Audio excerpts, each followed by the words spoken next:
वाल्मीकि रामायण से जुड़े 28 ऐसे रहस्य जिनसे ज्यादातर लोग हैं अनजान। दोस्तों, बहुत ही कम लोग जानते हैं कि श्री रामचरितमानस और रामायण में कुछ कुछ बातें बिल्कुल अलग अलग हैं, जबकि कुछ बातें ऐसी हैं जिनका वर्णन केवल वाल्मीकि कृत रामायण में ही लिखी गई है।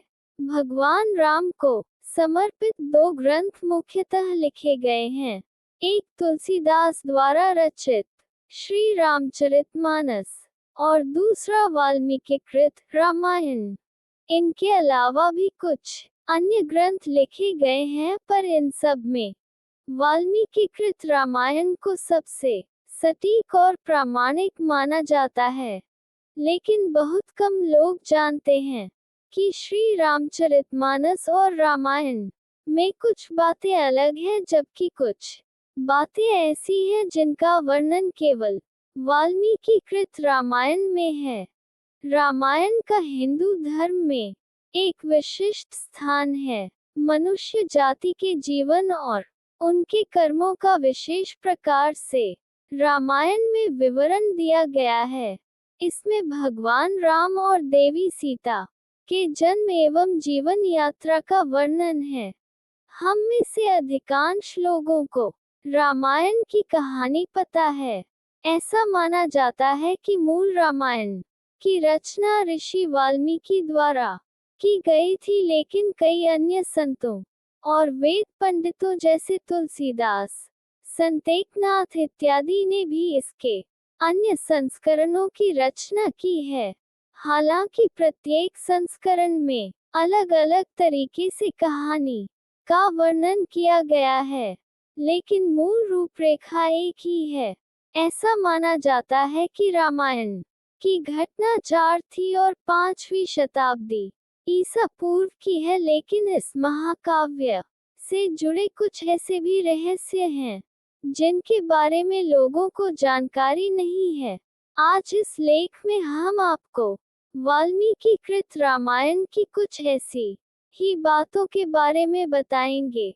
आपके सामने रामायण से जुड़े ऐसे ही कुछ रहस्यों बारे में एक तुलसीदास द्वारा श्री रामचरितमानस में वर्णन है कि भगवान श्री राम ने सीता स्वयंवर में शिव धनुष को उठाया और प्रत्यंचा चढ़ते समय वह टूट गया, जबकि वाल्मीकि द्वारा रचित रामायण में सीता स्वयंवर का वर्णन नहीं है। रामायण के अनुसार भगवान राम और लक्ष्मण ऋषि विश्वामित्र के साथ मिथिला पहुंचे थे। विश्वामित्र ने ही राजा जनक से श्री राम को वह शिवधनुष दिखाने के लिए कहा।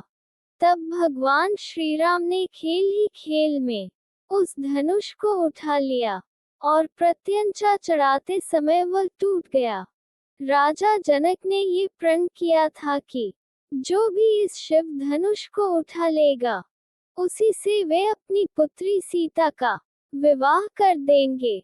2 रामायण के अनुसार राजा दशरथ ने पुत्र प्राप्ति के लिए पुत्रेष्टि यज्ञ करवाया था। इस यज्ञ को मुख्य रूप से ऋषि श्रृंग ने संपन्न किया था।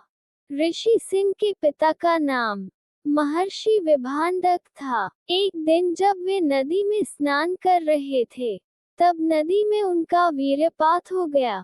उसे जल को एक हिरनी ने पी लिया था, जिसके फलस्वरूप ऋषि ऋषि का जन्म हुआ था। 3 विश्व विजय करने के लिए जब रावण स्वर्ग लोक पहुंच तो उसे वहां रंभा नाम की अप्सरा दिखाई दी। अपनी वासना पूरी करने के लिए रावण ने उसे पकड़ लिया। तब उस अप्सरा ने कहा कि आप मुझे इस तरह से स्पर्श ना करें, मैं आपके बड़े भाई कुबेर के बेटे नल कुबेर के लिए आरक्षित हूँ, इसलिए मैं आपकी पुत्रवधू के समान हूँ। लेकिन रावण नहीं माना और उसने रंभा से दुराचार किया। ये बात जब नलकुबेर को पता चली, तो उसने रावण को श्राप दिया कि आज के बाद रावण बिना किसी स्त्री के इच्छा से उसे स्पर्श करेगा तो उसका मस्तक 100 टुकड़ों में बट जाएगा। 4 आप जानते हैं कि लक्ष्मण द्वारा शूर्पणखा की नाक काटी जाने के कारण ही रावण ने सीता का हरण किया था, लेकिन स्वयं शूर्पणखा ने भी रावण का सर्वनाश होने का श्राप दिया था, क्योंकि रावण की बहन शूर्पणखा के पति का नाम विद्युत जिह्वा था। वो काल के नाम के राजा का सेनापति था। रावण जब विश्वयुद्ध पर निकला तो कालके से उसका युद्ध हुआ। उस युद्ध में रावण ने विद्युत्य का वध कर दिया।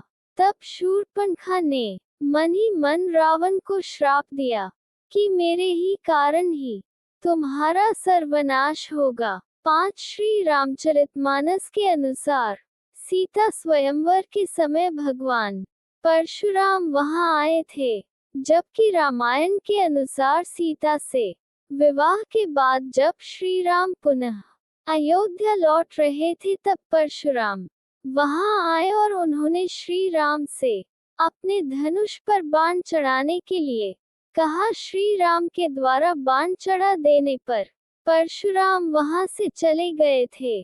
6 वाल्मीकि रामायण के अनुसार एक बार रावण अपने पुष्पक विमान से कहीं जा रहा था, तभी उसे एक सुंदर स्त्री दिखाई दी। उसका नाम वेद्रवती था। वह भगवान विष्णु को पति रूप में अपने के लिए तपस्या कर रही थी। रावण ने उसके बाल पकड़े और अपने साथ चलने को कहा। उस तपस्विनी ने इस क्षण अपनी देह त्याग दी और रावण को श्राप दिया कि एक स्त्री के कारण तेरे मृत्यु होगी। उसी स्त्री ने सीता के रूप में जन्म लिया। साथ जब श्री राम ने शिव धनुष तोड़ा था तो उस समय उनकी आयु लगभग 27 वर्ष की थी।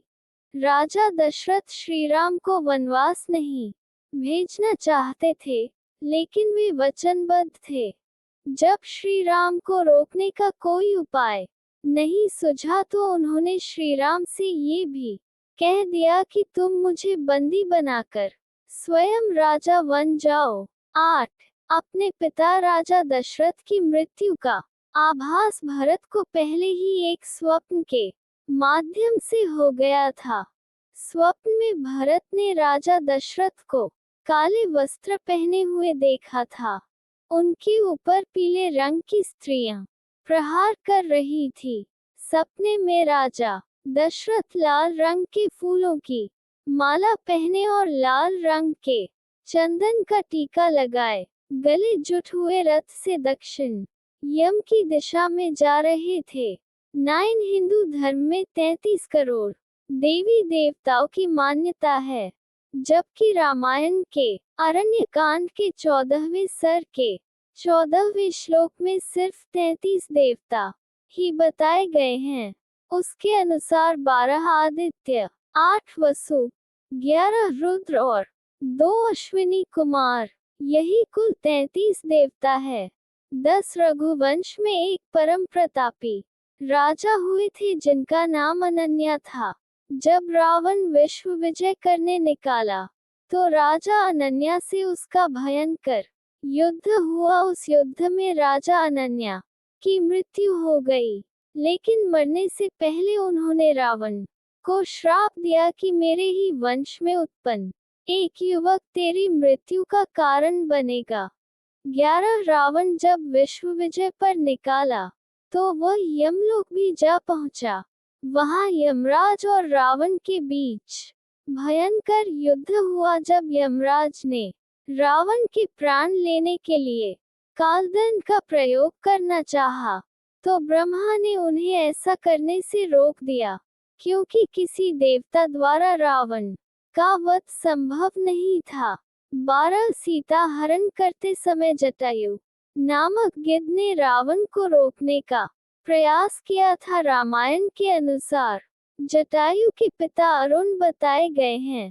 यह अरुण ही भगवान सूर्य देव के रथ के सारथी हैं। 13 जिस दिन रावण सीता का हरण कर अपनी अशोक वाटिका में लाया, इस रात को भगवान ब्रह्मा के खाने पर देवराज इंद्र माता सीता के लिए खीर लेकर आए। पहले देवराज ने अशोक वाटिका में उपस्थित सभी राक्षसों को मोहित कर सुला दिया। उसके बाद माता सीता को खीर अर्पित की, जिसके खाने से सीता की भूख प्यास शांत हो गई। 14 जब भगवान राम और लक्ष्मण वन में सीता की खोज कर रहे थे, उसी समय कबंध नामक राक्षस का राम लक्ष्मण ने वध कर दिया। वास्तव में कबंध एक श्राप के कारण ऐसा हो गया था। जब श्री राम ने उसके शरीर को अग्नि के हवाले किया तो वह श्राप से मुक्त हो गया। कबंध ने ही श्री राम को सुग्रीव से मित्रता करने के लिए कहा था। 15 श्री रामचरितमानस के अनुसार समुद्र ने लंका जाने के लिए रास्ता नहीं दिया तो लक्ष्मण बहुत क्रोधित हो गए थे, जबकि वाल्मीकि रामायण में वर्णन है कि लक्ष्मण नहीं बल्कि भगवान श्री राम समुद्र पर क्रोधित हुए थे और उन्होंने समुद्र को सुखा देने वाले बाढ़ भी छोड़ दिए थे। तब लक्ष्मण और अन्य लोगों ने भगवान श्री राम को समझाया था। 16 सभी जानते हैं कि समुद्र पर पुल का निर्माण नल और नील नामक वानरों ने किया था, क्योंकि उसे श्राप मिला था कि उसके द्वारा पानी में फेंकी गई वस्तु पानी में डूबेगी नहीं। जबकि वाल्मीकि रामायण के अनुसार नल देवताओं के शिल्पकार भगवान विश्वकर्मा के पुत्र थे और वह स्वयं भी शिल्पकला में निपुण था। अपनी इसी कला से उसने समुद्र पर सेतु का निर्माण किया था। 17 रामायण के अनुसार समुद्र पर पुल बनाने में 5 दिन का समय लगा। पहले दिन वानरों ने 14 योजन, दूसरे दिन 20 योजन, तीसरे दिन 21 योजन, चौथे दिन 22 योजन और 5वें दिन 23 योजन पुल बनाया था। इस प्रकार कुल 100 योजन लंबाई का पुल समुद्र पर बनाया गया। ये पुल 10 योजन चौड़ा था। 1 योजन लगभग 13 से 16 किमी होता है। 18 एक बार रावण जब भगवान शंकर से मिलने कैलाश गया, वहां उसने नंदी जी को देखकर उनके स्वरूप की हंसी उड़ाए और उन्हें बंदर के समान मुख वाला कहा। तब नंदी जी ने रावण को श्राप दिया कि बंदरों के कारण ही तेरा सर्वनाश होगा। 19 रामायण के अनुसार जब रावण ने भगवान शिव को प्रसन्न करने के लिए कैलाश पर्वत उठा लिया, तब माता पार्वती भयभीत हो गई थी और उन्होंने रावण को श्राप दिया था कि तेरी मृत्यु किसी स्त्री के कारण ही होगी। 20 जिस समय राम रावण का अंतिम युद्ध चल रहा था, उस समय देवराज इंद्र ने अपना दिव्य रथ श्री राम के लिए भेजा था। उस रथ में बैठकर ही भगवान श्री राम ने रावण का वध किया था। 21 जब काफी समय तक राम रावण का युद्ध चलता रहा, तब अगस्त्य मुनि ने श्री राम से आदित्य हृदय स्तोत्र का पाठ करने को कहा, जिसके प्रभाव से भगवान श्री राम ने रावण का वध किया। 22 रामायण के अनुसार रावण सोने की लंका में रहता था। वह लंका पहले रावण के भाई कुबेर की थी। जब रावण ने विश्व विजय पर निकाला तो उसने अपने भाई कुबेर को हराकर सोने की लंका तथा पुष्पक विमान पर अपना कब्जा कर लिया।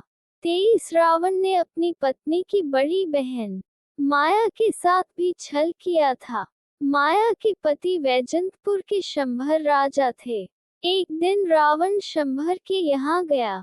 वहां रावण ने माया को अपनी बातों में फंसा लिया। इस बात का पता लगते ही सांभर ने रावण को बंदी बना लिया।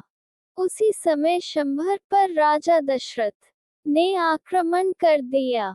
उस युद्ध में शंभर की मृत्यु हो गई।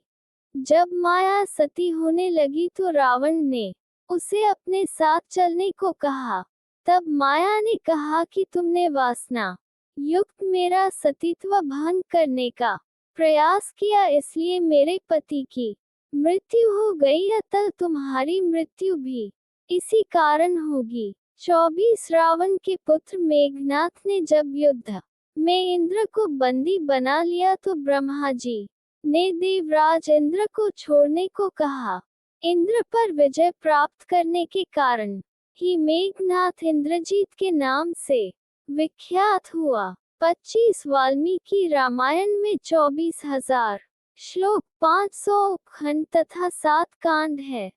गायत्री मंत्र में 24 अक्षर होते हैं और वाल्मीकि रामायण में 24,000 श्लोक है। रामायण के हर 1,000 श्लोक के बाद आने वाले पहले अक्षर से गायत्री मंत्र बनता है।